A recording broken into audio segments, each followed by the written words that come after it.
property prices in Dubai Marina will definitely double in next 5 years. And the guy said, "What are you doing?" And I said, "Well, I'm studying medicines, but to be very honest, I'm not enjoying it." In any organization, the central nervous system of the organization is accounting and finance. I think the biggest misconception or a challenge that I usually see is that when I give my commercial proposal to a client, which is for What all goes into the valuation process? What all do you consider? Yeah. And what is the outcome? It's extremely dangerous to use Excel spreadsheets Okay. and MS Word documents for building your valuation calculations. Chartered accountants are in the best position to appreciate the importance of a professional valuations. Doing very humble junior activities like receiving the checks from the clients and giving them the tokens to sit and also taking care of them by providing the basic services like coffee and this and that. And that was my first job. Or young person who is starting the career as part of the employment or maybe into business. What advice would you give to them? Of course, the sellers would like to have as higher price as possible. And on the other hand, buyers like to buy cheap. Hello everyone and welcome to another episode of ICAI podcast where we go beyond the numbers and standards to understand the people behind the work. Today, we are joined by Mr. Bilal Moti from Windmills Group, a name many of you would recognize in the space of real estate valuations, financial reporting and audit support services. Windmills operates at a very interesting intersection of finance, real estate and technology, working closely with chartered accountants, auditors, lenders and institutions to bring clarity and confidence to valuation-driven decisions. Mr. Bilal, welcome to this ICAI podcast. Thank you very much for inviting me. It is great to have you with us today. We would like to know more about you and Windmills. Sure. So before we get into the company and business as such, we would like to know a little bit about you and your background and what motivated you to get into this business of valuation. So a little bit about your childhood probably and then the journey onwards. Academically, I am an MBA and a banking diploma holder. I have also completed my certification on MRICS, which is the international body for chartered valuations. So that's my academic background. Childhood, well, very basic schooling. But my college, that's the period between the university and the schooling, which is now called high school, was,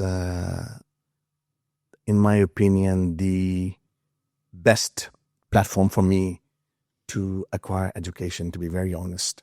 So that's what I am from the childhood and the boyhood times. Soon after my high schooling or college completed, I started working. Oh, Kind of maybe a few months short of 18 years of age. And I was very privileged that I get a job opportunity in one of the finest institutions in the world. And that is ABN AMRO Bank. oh, And at that time, it was ABN Bank before the merger with AMRO. And I think that was one of the best things to happen when it comes to professional career and development and learning at all times. So ABN AMRO really did a great favor to me. I started in the home country and then got quite a number of international postings abroad. First at the national level and then regional levels and then the international levels through various functions, through various departments. So the journey that started very humbly, yeah. In the bank as a receptionist Oh, in the large banking hall, doing very humble junior activities like receiving the checks from the clients and giving them the tokens to sit and also taking care of them by providing the basic services like coffee and this and that. And that was my first job. okay. So a very humble start, I must say. But that was perhaps the magic of learning the real service in the real life to a common man, which I tried to carry through, and I think it has helped a lot. And I ended up through various countries, various functions, various levels to be the CEO of a few banks and also the board members of a few banks. Excellent. In the journey of about 25, 26 years in the professional employment. Excellent. So you mentioned about your career as employee. Yeah. But this entrepreneurship, is it something that is there in your family already, or is there anything that really influenced you or motivated you to get into this? Okay, so I belong to the family that has all businessmen. I think doing a job was hardly seen in the family from both sides of the parents. I had no choice because I never had enough money to start my own business. And the family business was very crowded with so many people from the family, working in the same business. So that was peer pressure also. That's true. So a lot of uncles, cousins were working in the business. So I didn't find myself, to be suitable to do something out of it, to be very honest. And maybe it was too small. And I wanted to study. And I studied very well. So I think that was also another kind of motivation for me to do a job with a first-class company. And that exactly happened. So yes, it's a family of business people. And, coming from the Memon community, especially Gujarati community, I think we have business in our blood. Yeah, I know. So, and that's a beautiful privilege and a blessing because doing business has been an excellent flavor, I must say, in the overall career journey. Yeah, nice. Bilal, I follow your LinkedIn page and I see a lot of, you're quite active on LinkedIn and other social media accounts also. Yeah. So what are the hobbies that you generally have? And is there something that you wanted to do but you could not do it? Oh, that's a very good question. Okay, what are my hobbies? My hobbies are music and meeting people. I love meeting people. I love creating relationships. I really enjoy learning from people. I think the real education that has come to me is through people. So I always, whenever I meet new people, I think it's a new university I'm going to, even if it's for 5 minutes. So these are my hobbies. Music is my passion. Apart from making the business successful and happy for me and also for the family and my colleagues, that's what I am from the personal point of view. And I forgot the next question. Is there anything that you wanted to do but you could not do? Yes. Or it is still pending in your bucket of list of activities? Okay, I think that's a great question. From the career perspective, did I want to be a banker? The answer is maybe. Yeah. This is not a cautious plan or a strategy that I worked on. It just happened that at that time, I did not even know whether I need a job, to be very honest. Okay. Because I was just finished my college, that's high schooling, and then just got into the medical university first few months. And it so happened that I met a very fine gentleman in one of the wedding events. Okay. And the guy said, "What are you doing?" And I said, "Well, I'm studying medicines. But to be very honest, I'm not enjoying it." Okay. And secondly, I don't have enough money to take care of my medical university related expenses. So I'm confused and contemplating to do a job. And the guy says, spot on, he had some opportunities because some of the ladies, one or two or three, went on holidays. One of them became pregnant and there was suddenly a vacuum for service in the bank, and he offered me a job for a few months, and I did it, and never returned back. So if I go back many years in the boyhood and ask myself a question as to what I would like to be, I think I would like to be a chartered accountant. Oh. I'm not saying this because I'm sitting across the table with a senior ICAI professional, but that's really true. That's really true, because I always believe that in any business, in any organization, the central nervous system of the organization is accounting and finance. You just can't strip it away from any business. Yeah. It's the core, it's the nucleus. And that's why I think today, having learned all these things through many, many years, I think that would be the best profession for me. Personally, if there is some desire that remains partly fulfilled, and that is music. I think given the opportunity and the subsistence level in my younger age, I would love to be a musician. Wow. I would love to be a musician. Do you love singing? Because your voice is more... Yes, I sing. I sing with my friends. Of course, I'm not the top tier singer. I'm still learning. But yes, this is my favorite pastime, and every weekend with friends, I'm singing.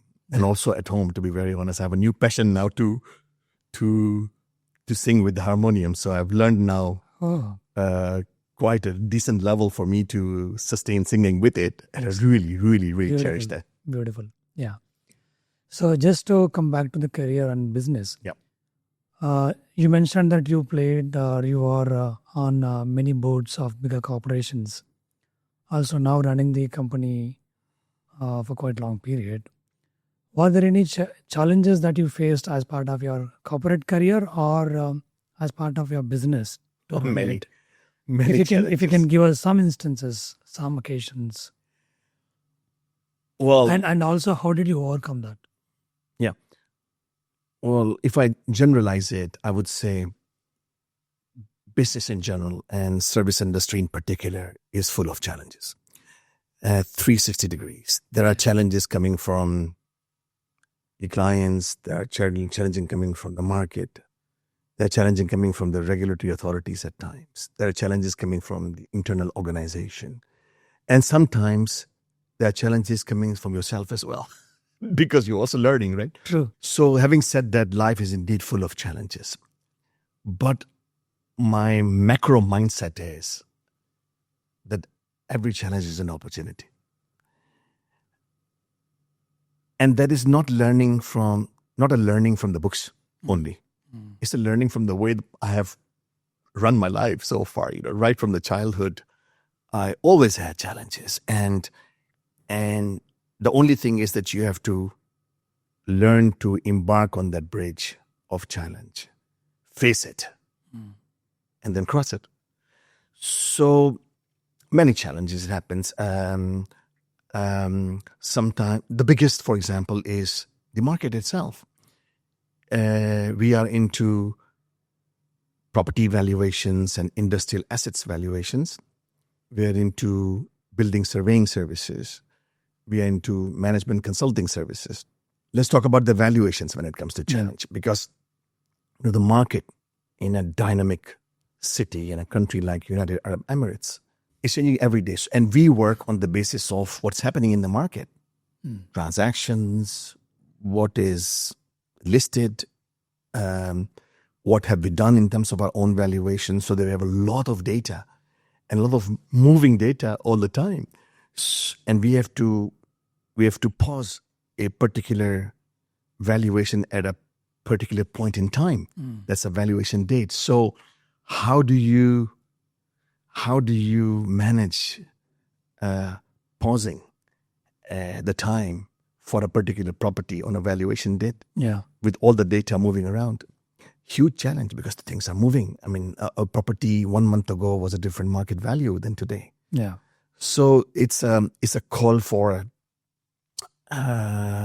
call for the capability to stand still at a particular point in time, analyze the data, and make some important decisions about it. And a huge challenge in a dynamic market.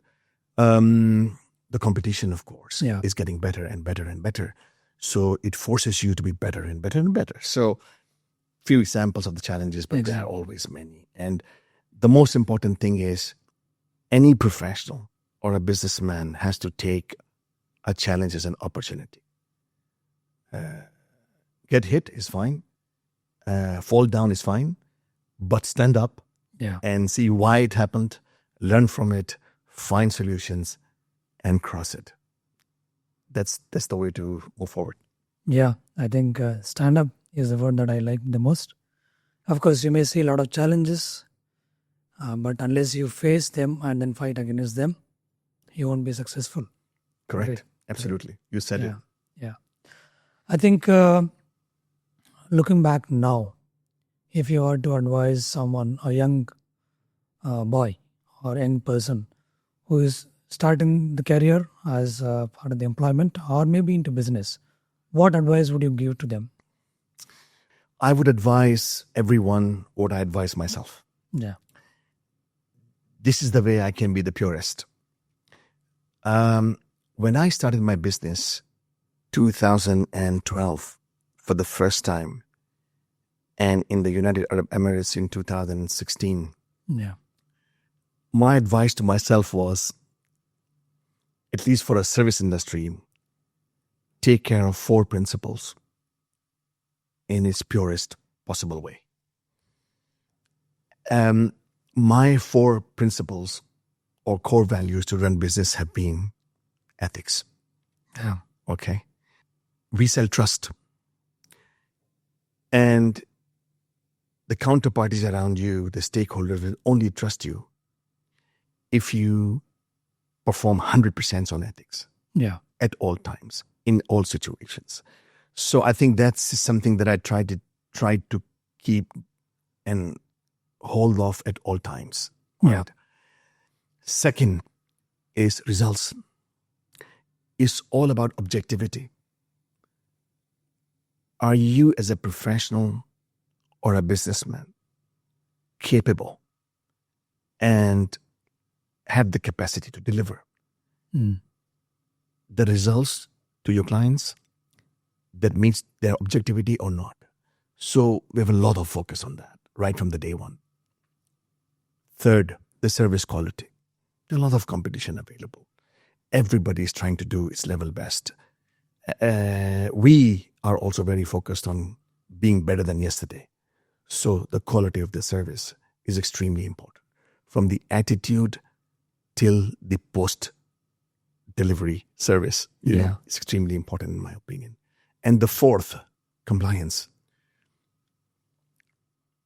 The rules and regulations, most of the times we don't like because we think we are in a cage. But the rules and regulations are blessings because that is a common platform where all the players operate. And I respect them. I love them, to be very honest, whether it's RICS rules or WERA rules or other municipality rules. And also additionally, our own corporate policies. Yeah. I think complying to standards in the best standards way is the path to success. So these are the 4 rules for me, and I would like to only preach what I do myself. Yeah, great. I think now we're getting into serious business. Indirectly, you're actually pushing us to get into that.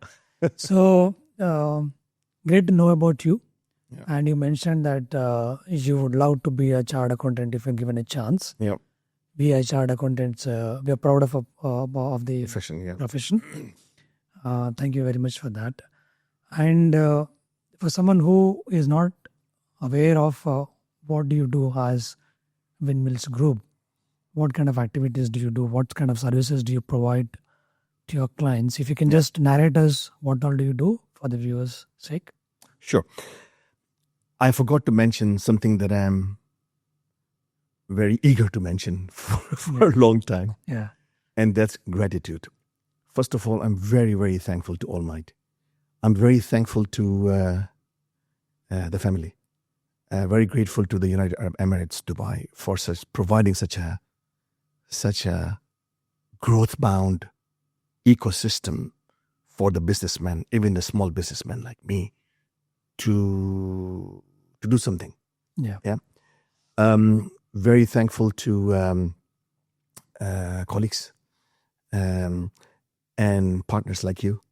Thank you, ICAI, all chapters, It's our pleasure. for always being so supportive and caring about good businesses and good professions to grow. And I really, really appreciate it from the bottom of my heart. We are into 3 major verticals of services. One is valuations, Yeah. real estate and industrial assets. We do building surveying, and that's a relatively a newer suite of services, thanks to Dubai Land Department and RADA for coming up with such intelligent services, I must say, whereby the owners associations and the developers real estate developers are expected to have reserve fund studies for all projects in the coming 30 years, so they can see what expenses are going to be, and they can manage and allocate such expenses and deploy them in the buildings wisely for making the city and making the projects very sustainable in the future. Brilliant activity. We provide reserve fund studies. We provide service cost studies. We provide building condition assessments. We do assets registers for the projects and the buildings. We do feasibility studies. We do, under the umbrella of building surveying facilities, services. And we also have a management consulting license. So from strategy through improving the business plans or the business actions across different functions of the organization or across different markets, we're very capable and of providing such services to our clients, as we have done for many in the past. That's what we do. And we also have plans to increase our expanding to diversified range of services which belong to our profession in a complementary way going forward as well. Great. So you mentioned about valuation services and facility survey or building survey services. That's right. And also management consulting services. I think great to have 3 services providing under the same umbrella. Correct. Of Windmills. But just to take you back to 2016, you mentioned you started in 2016, which is almost like 10 years. Got the license in January 2017, but the activities started in 2016. And they prepared. I planned for it, of course. But what kind of gap did you notice in that valuation ecosystem which prompted you to motivated you to get into that? Did you find any gap because of which you wanted to start that service and provide? Yes, I did. Very good question. Thank you very much, Balram. It was kind of a push and pull mechanism that was applied when I started this business. Push because, it was financial crisis. I lost my job. And it was very difficult to find something that I think would suit my expectations and requirements. The industry that I belonged to at the time was not doing very, very well. That's banking in general around the world. The kind of positions that I've already attained at that point in time was, of course, the CEO level and the board members. So there was a lot of push from the fact that I was not really able to handle the politics at that level. Okay? It was quite strainful. And thirdly, being a Gujarati Mehman, I wanted to do my own business anyways at some point in time. So a challenge was seen and worked upon as an opportunity. So that was a push to start the business. pull from the industry, well, I could not do anything, to be very honest. I had to do something that I thought I was capable of, and that is financial services and also in the service industry, because this is what I learned over the prior 25, 26 years. Yeah. So after a lot of deliberation and a lot of data crunching, taking advice from people, learning the industry, and I realized that, hey, valuation sounds to be very good. Yeah. And one of the major reasons why I thought valuations may need a company like Windmills is because I saw a lot of valuation report as a banker in the credit committee. And I could see the gaps. The gaps related to transparency, to explanation of how the valuation calculations are done. Okay. The gap into the selection of data, analysis of data, and then its explanation. I think the industry could do this better. And coming from a risk management and credit mindset, something like what accounting professionals and finance professionals also do, for a very long time, I had a great grip on analyzing balance sheets and profit and loss to recommend or approve a credit, a financing proposal to the clients. So, and that's a matter of perfection, really. Otherwise, the financing portfolio of the bank will go bad. So I wanted to apply that kind of intelligence and experience about financial analysis. That time it was on the balance sheet. Here it's more property in the market, but similar. And I think it worked well, taking those gaps transformed into opportunity. Yeah. Just to get into a little bit more details, given the scenario of more volatile industry or volatility in current market now, especially because we're into this valuation of properties.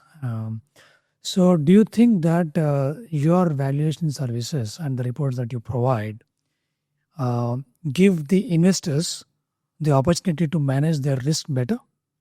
Well, that is the very purpose of the valuations. I mean, why do people take valuations? The major purposes are financing, the financial reporting, the buying, selling of the properties, the insuring it. So that's the very purpose. If the valuations are not creditworthy, then you're not into business. Very simple as that. So yes, this is very important for us, and that's our major focus, and that's our major USP as well. Hitting a bullseye valuation has been our mantra right from the beginning. Yeah. And for that, we don't only apply the best of human resources. We're very experienced and very international mindset. But we have also used a lot of technology, Balram, for controlling the highest quality of valuation writing in our company. Have we made mistakes? Yes, we have. But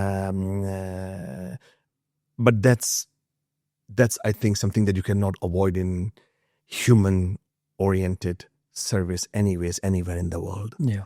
And I'm not ashamed of the fact that if we have done 30,000 valuations over the last 10 years, if 5 to 10 valuations went wrong because of an individual valuer did not pay enough attention, I take it as a part of the game. I don't feel ashamed of that. But what I'm proud of is over 30,000 valuations, Windmills has never got any claim that, hey, you have not done the job right.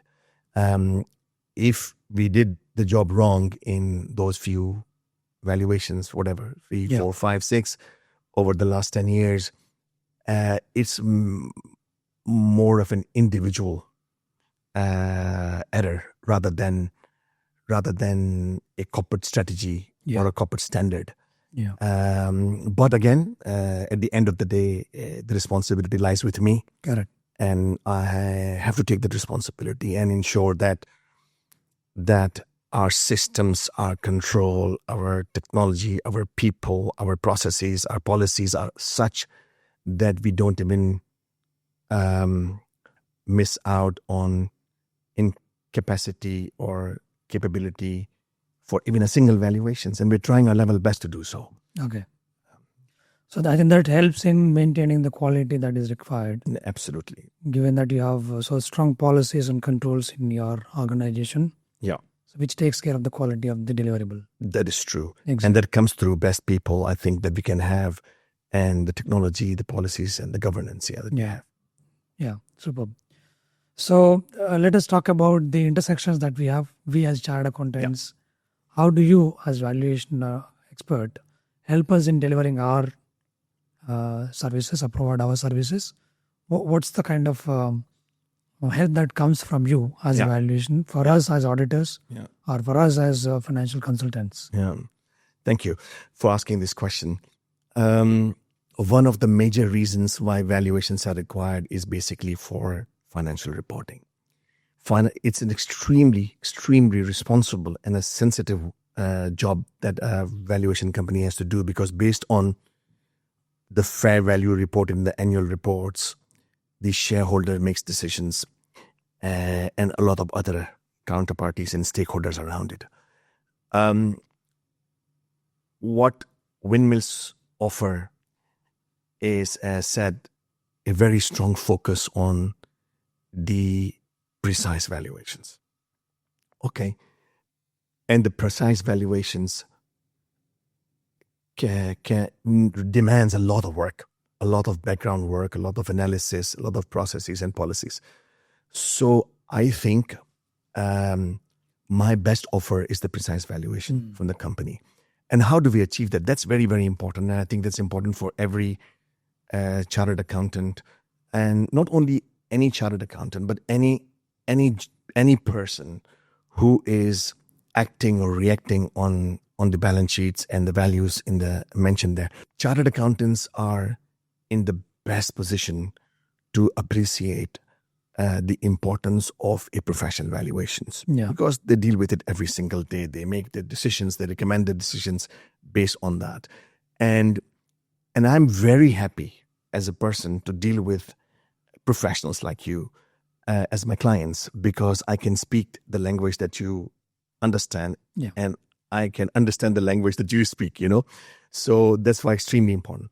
Now, so to cut a long story short, how do we offer precise valuations? And as I said, people and systems and policies and technology.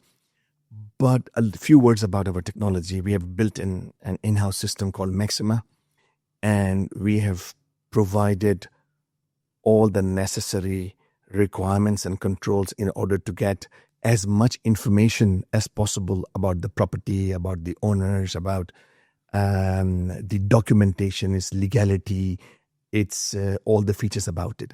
We have done a lot of work in order to have a significant amount of data across the tangents of transactions, rentals, market listings, the details of the projects from different angles, and our own valuation. So there's a huge amount of database we have been able to create.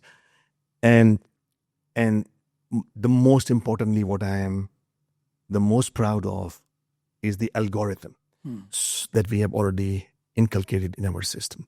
Is Maxima your own tool? It's our own tool. Okay. It's proprietary for Windmills. And what we have done is, for example, the way a natural human brain thinks, how to analyze the data, how to select the comparables, how to compare the comparables in order to find the financial adjustments for each attribute. We have done a lot of thinking about building those algorithms, the way human mind works in different situations, and we put them in the system. And there is an algorithm set number 1 to select the comparables. There's algorithm set 2 in order to compare each and every attribute and with the weightages and the rating, and the algorithm number 3 to make the financial adjustments, and the algorithm number 4 in order to give the different right importance to sold transactions driven valuation, listing driven valuation, and previous valuations done driven valuations. So a lot of algorithms, like the human mind works, and it works beautifully because at the end of the day, it funnels down to a reliable market value. And then the art part starts. This was scientific. Then the art part starts, which means a valuer looks into it and say, is everything done properly? Or this property indeed has some specialities that is over or under what Maxima has selected. Yeah. And then the approver comes into picture. So the art part of valuations, decision-making process is also well applied. I think it's very important for each business owner, property investor, financial controller to ensure that the valuation that you receive for fair value must be authentic, realistic, and absolutely professional. That is the message that I would like to give. Great. So, since you mentioned about the Maxima, which is an automated tool, is it only for your own team usage that you want to have it, or is it for your clients or for others also to use it? How does it work out? Yeah.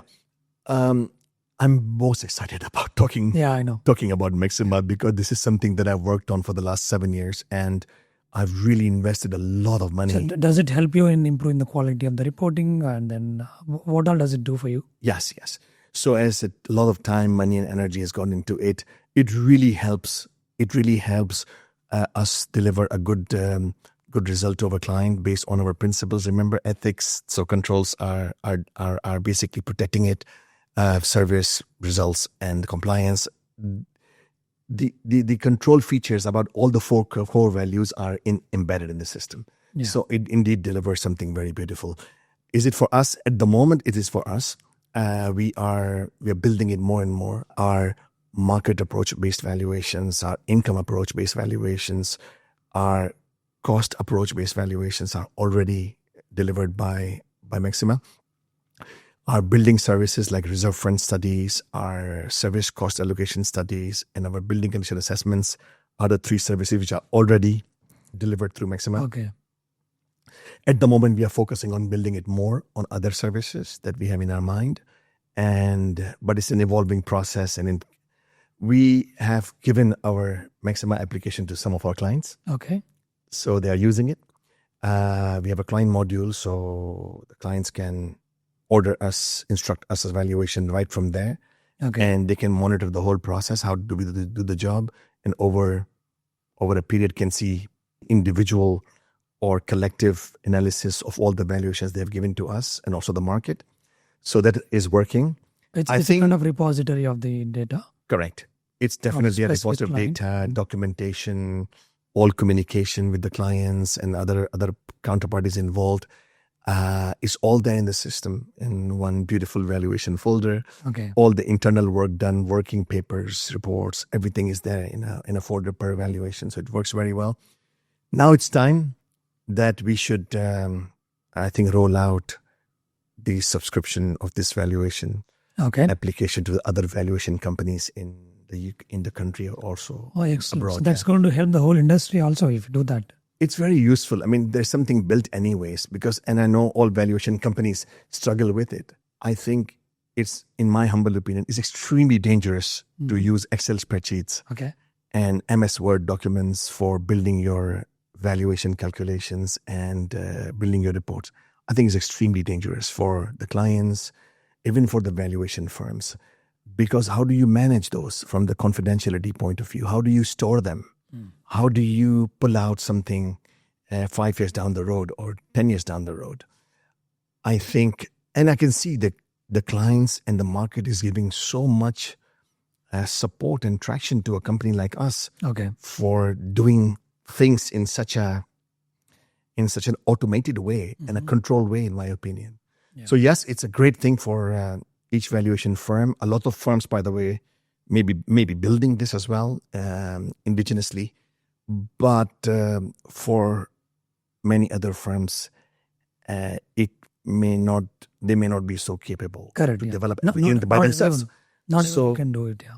So we have plans to roll it out. So. Excellent. So some other valuationers, people who are in this valuation industry, if they want to associate with you or collaborate with you or use your tool to get that benefit, I think it's a wonderful opportunity for them. True. I mean, both from the commercial perspective and to also help the industry socially. Yeah. We are very happy to do that.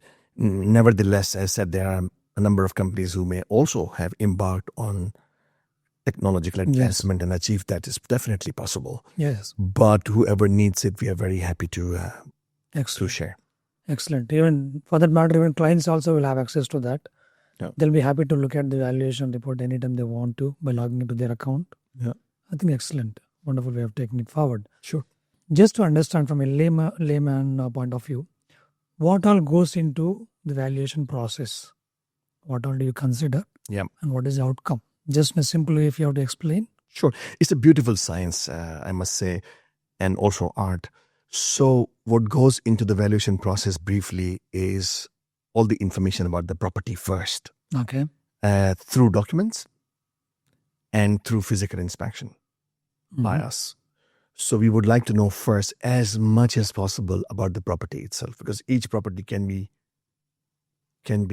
surprisingly different than the other, even if they are the standard villas or standard apartments. I know. Yeah. Can be surprisingly different. I mean, the upgrades today, the craze and the fashion for upgrades today in a particular property, Yeah. it's so much that makes it completely non-identical to other properties. Correct. Okay? So we always want to learn as much about the property physically as well as through documents and getting the information. 2, market. The market we established that is very dynamic, okay? So we need to understand what is the demand from the buyers representing the market about this particular kind of property. Because the seller may have a different sentiment about the property than the buyer. Right. Because buyer has many other options too. And he's also driven by his own assumptions and expectations and requirements. Seller has others. We respect both. But then we have to find a middle ground to see Do you have generally any kind of pressure or expectation from either buyer or seller to come up with X amount of value than whatever you do? I will be lying if I say no, okay? I'll be lying. Yeah. How do you handle that then? Because, of course, the sellers would like to have as higher price as possible. And on the other hand, buyers like to buy cheap. There are pressures from the clients accordingly.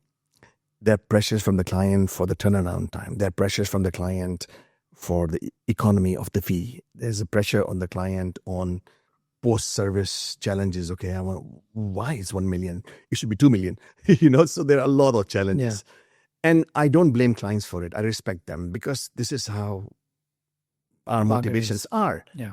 And most of the times, those motivations can also be good enough. So as a valuer, we should not incline towards one side. No north, east, west, south. Okay? Side, yeah. We have to focus on the center. And that is the central point, which is called bullseye valuation we have to achieve, which means understand the properties through documents and inspection. Understand the market. Analyze the market. Ask questions.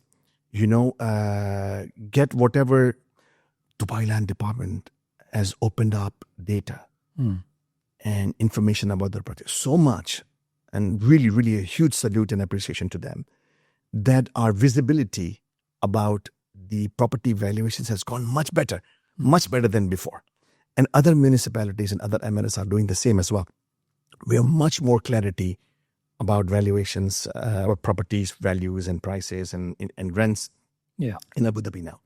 So the idea is to just focus on the core, which is precise valuation, and make use of all the data and the information. And the third thing is you have documents, you have information, you have data, you know the market, but how do you process it?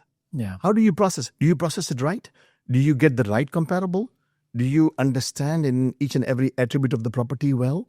Like if sometimes, the property is 3 million dirhams, but the gentleman has spent 3 million dirhams on the upgrades. Yeah. So it's worth 6 million according to him. Correct. Do you really understand how much a new kitchen from Italy costs? Yeah, things like that. So we need to be not only abreast of the market, but on the top of the market and understand different trends and their demands in the market. So then comes the after the scientific part, as I explained to you earlier, then comes the art part. Yeah. That in the valuers and the approvers should be knowledgeable enough, should be focused enough, should be experienced enough to appreciate the different attributes of the property and then apply it in writing the value. Since you mentioned that each person have got their own expectations about the valuation, Yeah. what kind of misconceptions do you see generally in the market about valuation and the valuation process? Do you come across those, and do you have to spend some time to make them understand the process and all those? Do you see some kind of misconceptions? I think the biggest misconception or a challenge that I usually see is that when I give my commercial proposal to a client, which is for 10,000 dirhams, and the client says, I'm getting the same commercial proposal from some other valuation company for 4,000 dirhams. How can you be so expensive? And it's a legitimate commercial challenge that everybody has. Yeah. It may not have a misconception about the quality of service that we provide in the minds of the client. It may not. But most of the times when we explain it to them, just to remind them again, which they already know maybe, is to, hey, what kind of time, energy, process, policies that come into play in the entire valuation process at Windmills. And I see that the clients appreciate it, and we still get a lot of business coming to us. Super. Misconception. Look, there's always a difference between a valuer and a client. Client knows much more about their own property and its background. Yeah. Which valuers may not know unless we spend time and energy on that, which we do. But we have to represent the market. Yeah. Okay? So there are always misconceptions in these assumptions or mindset with two parties that we have to deal with practically. And at the end of the day, I think the focus works. So now, since we've spoken about valuation and the process too much, let us just come to some fun part of it. Okay, sure. So I will say a few sentences, Okay. and then you have to say whether it is a pure valuation or is it like more closer to the reality, or is it a pure speculation? Ooh, that's a tough one. So I have to decide whether it's a reality or a speculation. Yeah. Ooh, okay. Let's go. So yeah, it's fun. I'm sure. Make it easy for me, Balram. Yeah. Property prices in Dubai Marina will definitely double in next 5 years. Do you think it is a speculation, or you have solid base for it? I don't know whether. Okay, first answer is it's not speculation. So what was the other reality? Quick answer. Dubai. You said Dubai, huh? Or UAE? Yeah, Dubai. Marina, in Dubai Marina. Dubai is working a lot in order to build this city. Infrastructure, the government's own investment, the pro-business policies across all the industries, not only the real estate, the industrial development, the international relations, the income tax, personal income tax free situation, the lowest levels of corporate tax and VAT situations, the 10-year visas, and I can keep on very, very safe, legally supportive, clean environment. I can keep on singing, praising songs for Dubai, but Dubai is making a lot of efforts, investments, time deployment, competitive propositions in this city, which is visible to everybody. That makes it such that so many people around the world are coming in my opinion, much more than the supply of the property units, coming over here from all over the world and working here, living here, investing here, playing here. It's beautiful. So that's why you see so much of traffic jams during the summers as well. That's right, yeah. So I think it's more of a reality. It's going to be doubled or not, I'm not sure. What I know is that in the coming 10 years, the population of Dubai is going to be doubled. That's the plan, the strategy. Correct. And the property prices increase, in my opinion, is realistic and legitimate. And by the way, it's still cheaper than a lot of top-notch cities in the world, in my opinion. Sorry, long answer. I know that's fine, but yeah, it clears my doubt. Second one is a property's fair value should always be equal to its market value. The difference between the close, yes. The answer is reality, not speculative. Okay. The difference between the fair value and the market value is, in my opinion, quite limited and subtle. Mm-hmm. In the market value situation, the only difference is that you look at a broader and a wider net of getting the comparables and the market demands. In the fair value, if you have sufficient level of offers available, even from 5, 6, 7, 8 investors, I think it makes it fair. So I think the difference is in the marketing and by way of spreading the net wider, a little bit wider than the fair value. But both of them are usually similar. Same. Okay, excellent. Since we have spoken about Maxima, technology can completely replace human judgment in valuations. No, I don't think it can completely replace the human engagement, involvement, decision So making. it's more towards speculation than reality, you say. It's more speculation. Having said that, Yeah. I think businessmen like us in the service industry face challenges pretty frequently Yeah. than what I would like to see about some human actions that could be done in a better way in terms of responsibility, in terms of capacity, in terms of competence, in terms of this and that. So sometimes humans make mistakes, but the clients don't accept mistakes. They don't accept mistakes because they have a choice. So technology, I think, brings a lot of value addition in terms of controls towards the quality, standards, compliances, service, efficiency, etc., etc. So I'm a big fan of technology. Big fan of technology. As I always say, I have an extramarital affair with technology. I think that is It will always remain, I think. that is a good thing to continue further because that gives you more benefits for sure in future. Next thing is the location of a property is 80% of its valuation. Do you think is Speculative. Location is the most important thing. It's the most important thing indeed 3 times in a property. Whether it should count to the 80% of the weightage, I'm not sure, because there are a lot of other things in the property also that makes it beautiful, like its placement being middle or corner, like is it back to back or single row, like the structure, the size, the length, size, the upgrades, the quality, the amenities. I mean, that's location partly, but yeah. there are a lot of other things too. So yes, we have the highest weightage for location, but there are a lot of other things too. Excellent. Let us change the way that we play this game. Yes.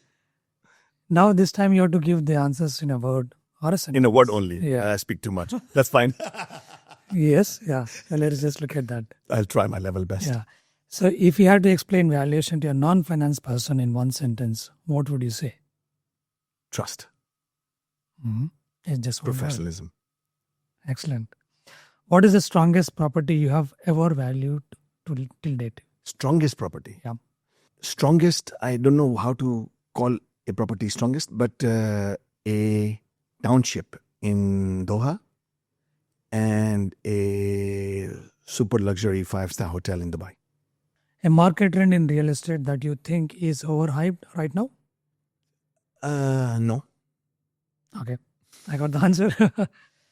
One book every finance professional should read. There is a book called Rich Dad, Poor Dad.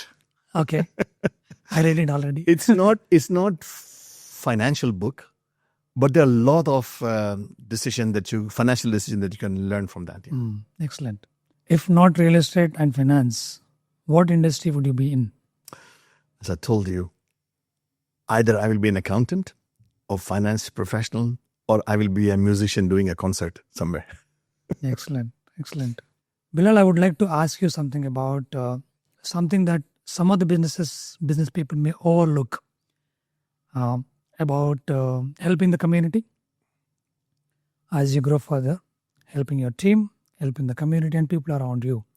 I came to know that you visited the labor camp during Ramadan and distributed food and other basic necessities to them. So, would you like to talk a little bit more about that? Sure. It's not one word answer, right? Yes, of course.